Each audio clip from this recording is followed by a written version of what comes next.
बैठ जाइए। आज हम लोग पढ़ने जा रहे हैं अप्रगामी तरंग के वायु स्तंभ के कंपन। ठीक है, जैसा कि कल के क्लास में हमने आपको पढ़ाया कि अप्रगामी तरंग किसे कहते हैं। एक बार फिर से हम उसकी पुनरावृत्ति करते हैं। अप्रगामी तरंग जब दो समान आयाम व आवृत्ति की तरंगे परस्पर विपरीत दिशाओं से अध्यारोपित होती हैं तो उससे परिणामी तरंग बनती है जो कि माध्यम में स्थिर प्रतीत होती है। ऐसी तरंग को हम अप्रगामी तरंग कहते हैं। कैसी बोला नहीं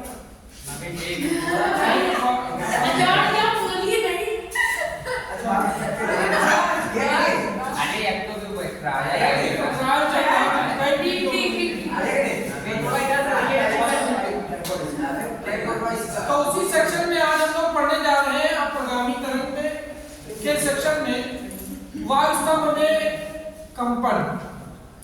हम जब वायु स्तंभ में अप्रगामी तरंग को संचरित करेंगे तो कैसे, किन स्थितियों पर प्रस्पंद बनेगा, किन स्थितियों पर निष्पंद बनेगा, इस पूरे सेक्शन को हम देखेंगे। इसके लिए हम एक आर्गन पाइप लेते हैं जिसका एक सिरा बंद है। इस सेक्शन में हम लोग दो तरीके के वायु स्तंभ देखेंगे।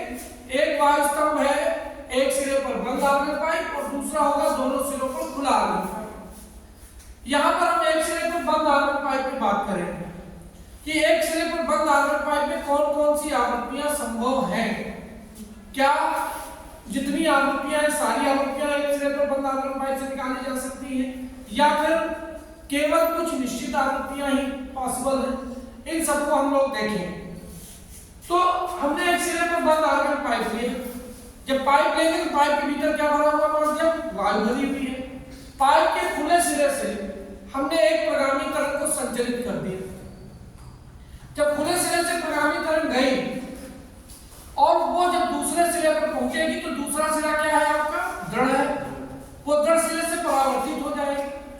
अब एक ही आयाम आवृत्ति की दो तरंगें होंगी, एक आपतित तरंग और दूसरी परावर्तित तरंग।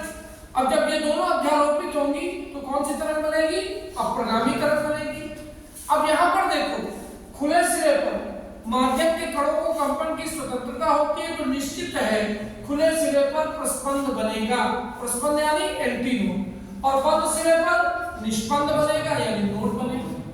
ठीक है, तो यहाँ पर देखिए आपतित प्रगामी तरंग का समीकरण, आपतित प्रगामी तरंग का समीकरण y1 बराबर a sin omega t minus kx। प्रगामी तरंग का यही समीकरण है ना, y बराबर a sin omega t minus kx, जहां पर ओमेगा क्या है, ओमेगा आपका कोणीय वेग और k क्या है, संचरण नियतांक। ठीक, अब जब तरंग जो है ये संचरित होकर के गई और पाइप के दूसरे सिरे से परावर्तित हुई तो परावर्तित तरंग का समीकरण, परावर्तित तरंग का समीकरण y2 बराबर, तो अब चूंकि ये तरंग कहां से परावर्तित हो रही है, दृढ़ सिरे से, तो आपतित और परावर्तित तरंग के बीच का अंतर कितना हो जाएगा, 180 डिग्री।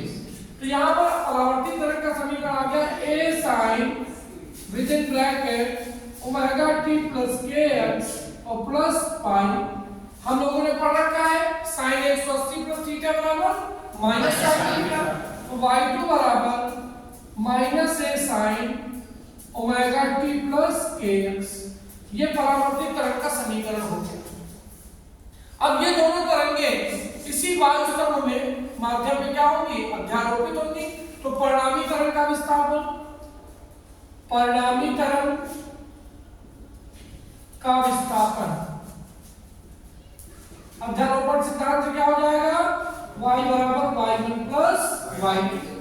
वैल्यू यहां पर रख दीजिए y1 y2 की, तो y बराबर a sin omega t plus k minus kx omega t minus kx और प्लस माइनस माइनस आ जाएगा a sin omega t plus के x.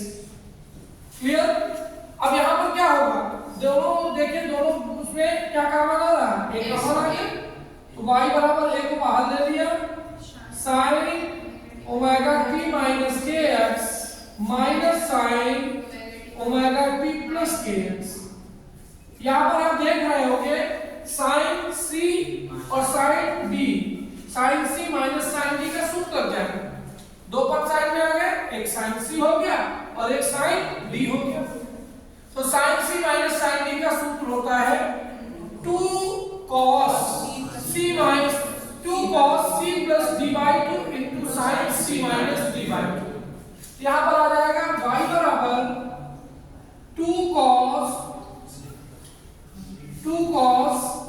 c plus d by 2, तो ओमेगा t माइनस के x plus omega t plus के x बटे 2 into sine c minus d by 2, तो omega t minus के x minus omega t minus के x बटे 2। यहाँ पर देखो क्या कर दिया, यहाँ के एक्स से के एक्स कर दिया और यहाँ ओमेगा t से ओमेगा t कर दिया। अगला स्टेप में देखेंगे, अगला स्टेप में देखिए y बराबर 2a साइन माइनस 2 के एक्स बाई 2